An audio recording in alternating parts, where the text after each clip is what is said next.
So today we're going to do a mix of two topics. It's a combination of an audiophiles wish list for Christmas, Hanukkah, the holidays that are coming up, but also the best products that I've listened to in 2023. Stay tuned.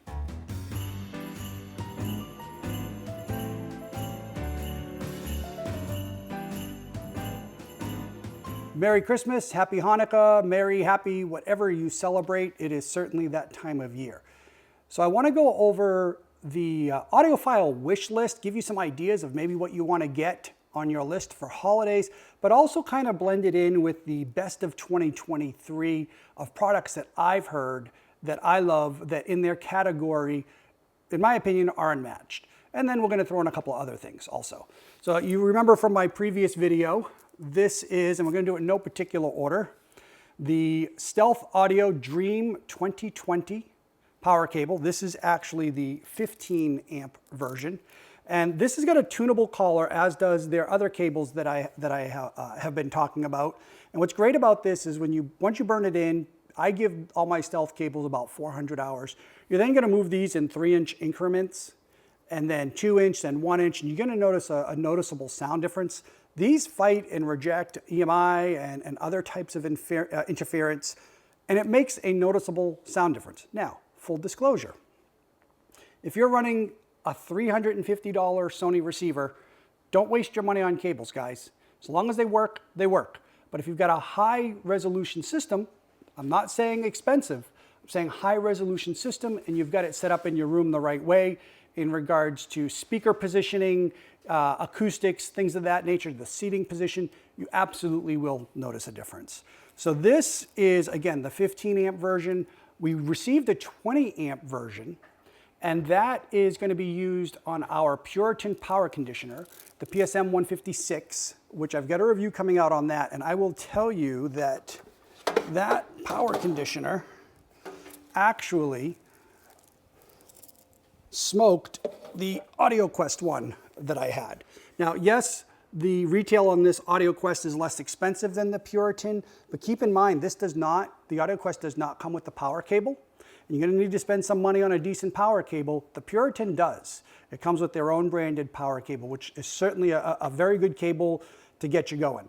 But now we've upgraded that to a Stealth Dream 2020, which is the 20 amp version because the Puritan uses a 20 amp plug. Love that Puritan power conditioner. I'll put a picture of it up here. What I really like about that one is that it does not deaden the sound. I think a lot of audiophiles, they confuse or they hear a blacker background, less noise, and they think, okay, well, that's good, that's great, and that's all they focus on. But guys, oftentimes the other power cables I've listened to, other brands that talk about blackening the blacks and the noise and all that stuff, not the Stealth, the other ones, and other power conditioners, to my ear, deaden the sound. And that is not something I'm willing to give up in search of Sonics. So definitely love that Puritan. And while we're talking about the back integrated, that is a tube integrated. I also have tubes in my DAC, which is an Aquila Scala from Italy. And they're NOS tubes, so they can get pretty pricey. What I've done with all the cables that I have coming in gear, like these beautiful fine audio F704 speakers, love these speakers. Oh my gosh, if you guys are looking for new speakers, just go right to your local fine audio dealer. I love these speakers, and I've got a review coming up on them shortly. They are just phenomenal. I was really scared going from my previous speakers, which several in a row now have been horn speakers, and going with the fine audio, or frankly, not even fine audio, but a non-horn speaker. And I know that there are different designs and all that, but could not be more pleased and thrilled with that.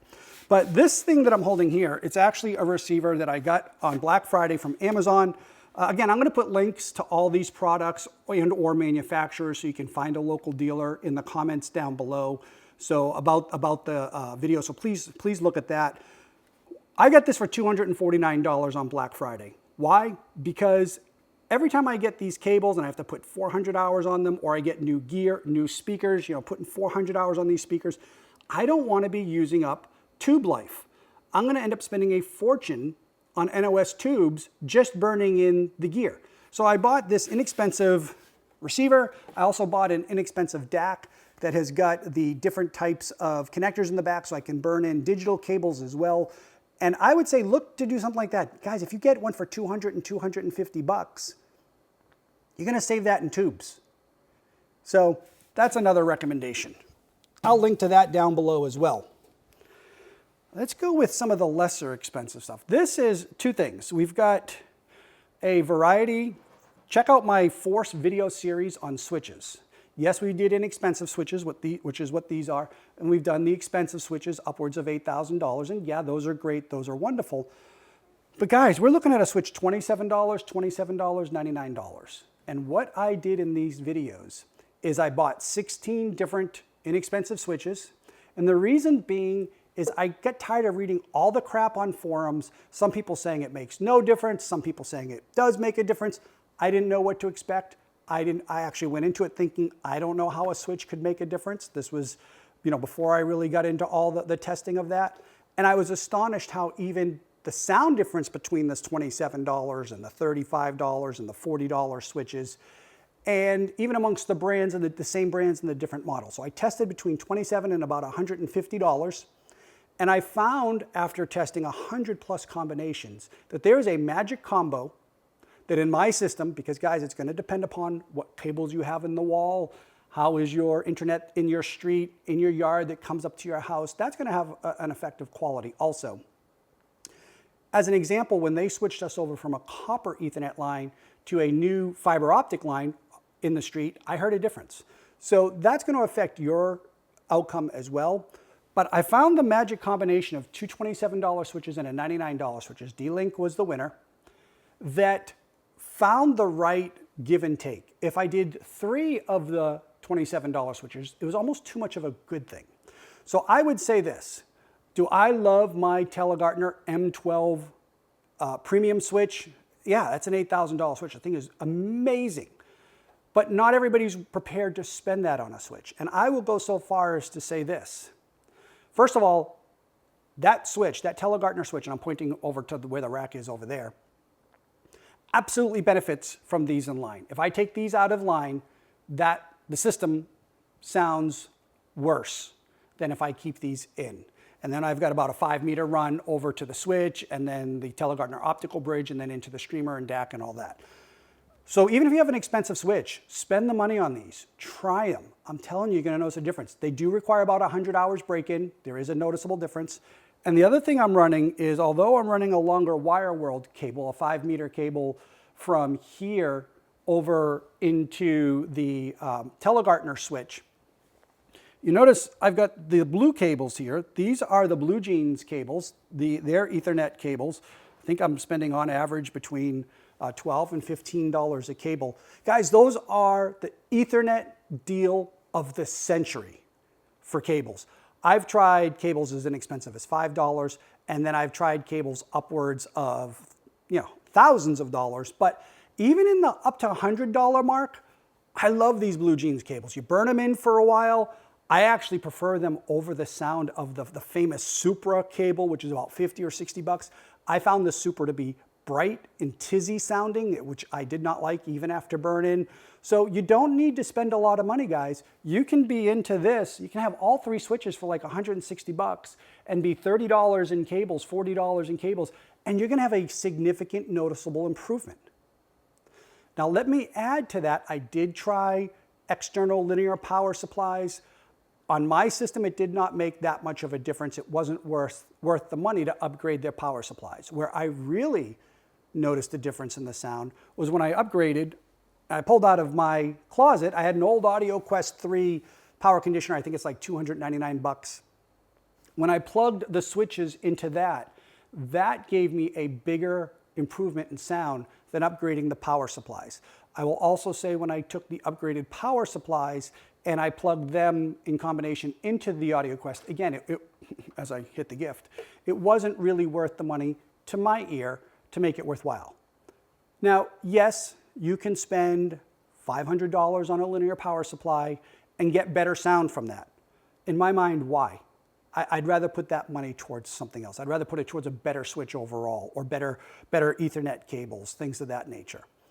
So that is on the inexpensive side of things that absolutely make a noticeable difference. Check out the comments on my videos. There are multiple people. I've got some engineers who have posted saying this makes no sense, but I was stunned to notice a difference. I've got other people that have tried it and said, I've got all this money tied up in my system. I can't believe the difference it's made. So check it out, guys. It's a cheap way to upgrade your system. Again, they all require burn-in. Let's talk a little bit more about cables, and then we'll get off to something else. This is the Stealth USB cable. Now, I've done videos on this one, and I talk about how there are some higher-end manufacturers that no longer will put USB connectors on their gear because they feel with the DACs, Berkeley is an example, it's a $15,000 DAC, no USB. And the reason being is they feel it's too noisy. So in support of that, we do have some Stealth cables that are currently burning in. We've got Spitafier coax. I've got currently what's burning in is their AES EBU one, yes.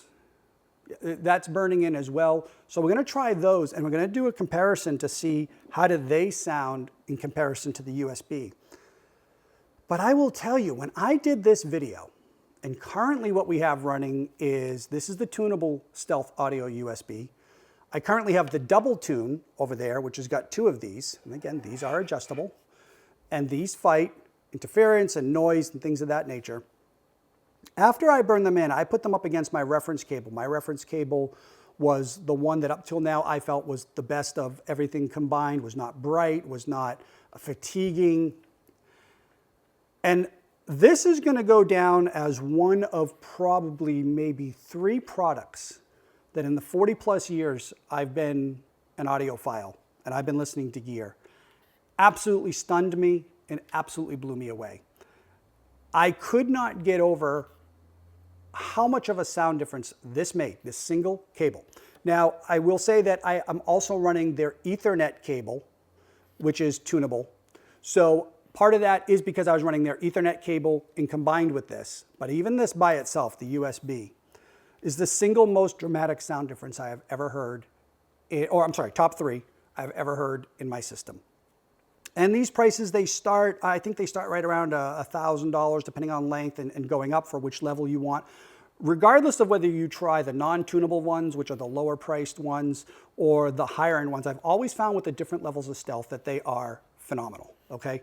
So much so that I'm not even interested in any more cable search. I don't want to listen to any other brand cables. They get sent to me from time to time, but there's just nothing that touches the Stealth. This here is going to really make you realize how bad and how dirty USB can be. So to Berkeley's credit and others' credit, yeah, it's a problem. But Stealth seems to have solved that. I could easily have spent less money on the switches over there, the more expensive ones. And if I put the money into this, and I'd still be into it for a lot less money, that would give me a significant sound improvement over not running this. So check out that video. I really go into depth on what that does and the differences that I noticed. But I can't stress this enough. If you're into digital and you really want it to sound more musical, more analog-like, less digital, less harsh, less fatiguing, this is a no-brainer. I'm telling you. Okay, non-cable related. This is the Rupert Neve headphone amplifier. I don't do much listening on headphone amplifiers. I've owned or listened to over 50. I've got headphones. I just don't get into it. It just doesn't do much for me. I will tell you how I actually came across this one. I use Rupert Neve in my studio. I love Rupert Neve products. And I was looking for a decent headphone amplifier. I had some more expensive ones, tubes, solid state, and none of them ever really did it for me. This one I think was about $400, something like that, not expensive. And Audio Science Research did a review on it, and they said it's the single worst, I'm going by memory here, the single worst measuring headphone amplifier they had ever measured in their life, or it was among the worst. And it was so bad in measuring, they weren't even going to bother to listen to it, and they're going to tell you don't buy it based solely on the measurements, which I think, frankly, is moronic. So what I did is I immediately, knowing how I feel about ASR, I immediately went out and purchased it. Never heard it. Burned it in. The best sounding headphone amplifier I've ever heard. And I am comparing this, I think this was again about 400 bucks. I'm comparing this up to $2,500 headphone amplifiers. Love this, just more musical, more natural. It, at the end of the day, is it maybe the most detail resolution type? No, but that's not a sound I go for. I think you can have insight and detail while being musical versus being analytical. This is the opposite of analytical. Love this thing. So if you need a headphone amplifier, even if you have one, and you want one that's really, really good, I love this. I got this from Sweetwater. They really hooked me up. They took care of me. I'll link to that down below. All right, so now we're over by the rack, and you can see it's actually running because my inexpensive DAC is here. I'm burning in the other Stealth Audio digital cable. But I had done a review on the Reversa EXT1. This is an Ethernet filter. It was really, really good. Of the Ethernet filters in that price point, somewhere around $1,000, I liked it better than the other ones I tried. I thought it was an outstanding price. It does not require you plug it into the wall. You just plug in and out with the Ethernet, which I really like. They have since come out with an EXT2 version, which I will link down to below. I'm going to be reviewing this. I'm also going to be reviewing, this is an Ethernet version, an HDMI version, which I don't have right here right now. So for those of you who do any type of, like I've got the TV coming through HDMI into my streamer.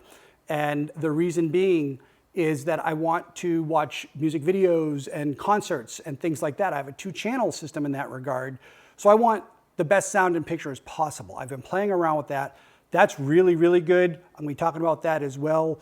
So I have no doubt that this EXT2 is a step up from the EXT1. And even if it's not, even if it's the same sound, it's going to be really good, guys. Because I have heard their reference version, which is what this is supposed to be closer to now, the more expensive one. So this will definitely worth checking out on that. In regards to vibration, okay, a couple of things. RevoPods, they come in a variety of colors. Here's gold and silver. Here's black and blue and black. Here's silver, blue, and black. I love these things. Now, they are designed that you can screw them into your components. I have not screwed them into my components, and the reason being the gear that I have tried these on, if you take the cover off, and I'm not about to do that on my tube amp, but on like the Luxman, on other things like that, the way the boards are, it was just too difficult to get to the feet, so I didn't want to mess with that. I just place these, and the way you do it is they're adjustable, okay? So what I do is I start at 10 clicks, I put them under the 4 corners, and then you just simply adjust it until it's all level. I was really astonished at the sound of this. When I had my Luxman integrated, it was sounding boomy and chesty on this maple rack. It really cleared up a lot of that. It gave a lot of spaciousness, openness sounding. At the time, I had a Paul Pang quad switch, Ethernet switch.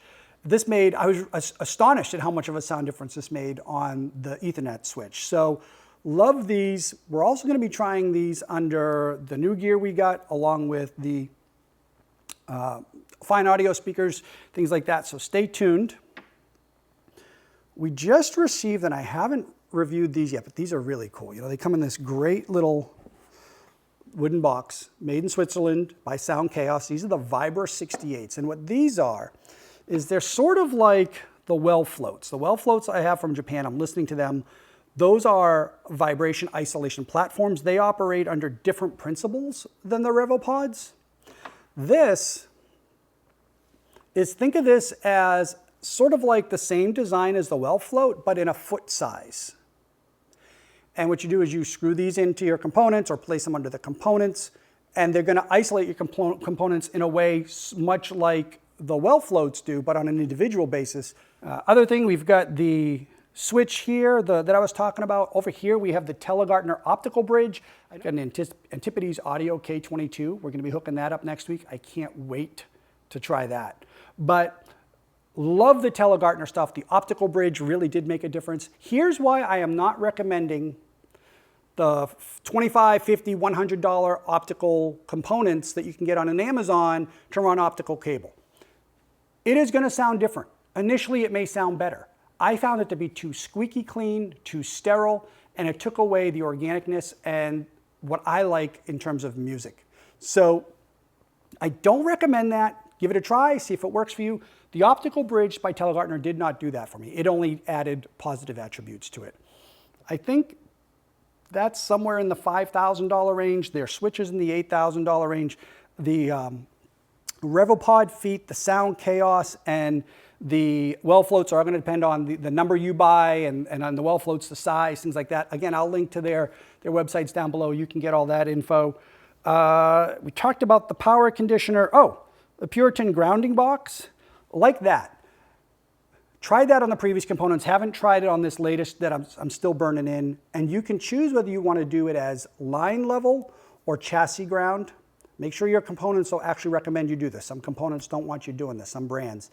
On the Luxman, for instance, I did line level where you plug it into an unused RCA. I'm going to be trying it on the Telegartner switch where I'm going to be doing a chassis ground, or actually plug it into the chassis of the Telegartner switch. A Telegartner switch actually has a separate screw just for that. But you don't want to mix the two of them. You want to do either all chassis or all line level when you do a multitude of equipment. And you want to do as much of your gear as possible to get the greatest benefit. What I really like about that Puritan is it's like 1/3 the cost of the other brands that are out there that are doing it. In this instance, the Puritan power conditioner is phenomenal. I love this thing. It's so outclassed the AudioQuest, and they have a great reputation. They are made in the UK. Not one of these companies that says they're made in one place, but they're really not, okay? So they are made in the UK. I love supporting products like that, and it's great. So check this stuff out. I'm going to link to it all below. I've given you a pretty wide variety of price points. Oh. VAC tube integrated. I'm in love. I had tubes in my system before. I then went to solid state. And actually I had the Luxman tube integrated, the LX380. That was a wonderful unit. I think the price on that was like $7,000 or $7,500. That is a lot of unit and a lot of great sound for that price. The question is, I think it was 30 watts if memory serves me correct. Can you survive on only 30 watts?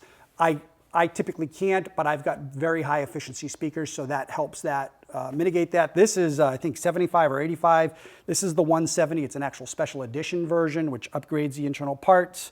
We're going to be doing some tube testing on that as well. So if you're in the market for new integrated or new amps and preamps, absolutely love the VAC stuff. What I like about it is that it's got all the tube magic without, in my mind, some of the tube negatives, which is too much of a gooey sound, too slow sounding, not really able to rock and roll. Because sometimes I like to turn up that type of music too. So guys, that's a good overview. If you have any questions, let me know in the comments below. I'm happy to answer them for you. Again, Merry Christmas, Happy Hanukkah, Happy Merry, whatever it is you celebrate. And if you don't celebrate any of that stuff, Happy Winter. So see you in the next one.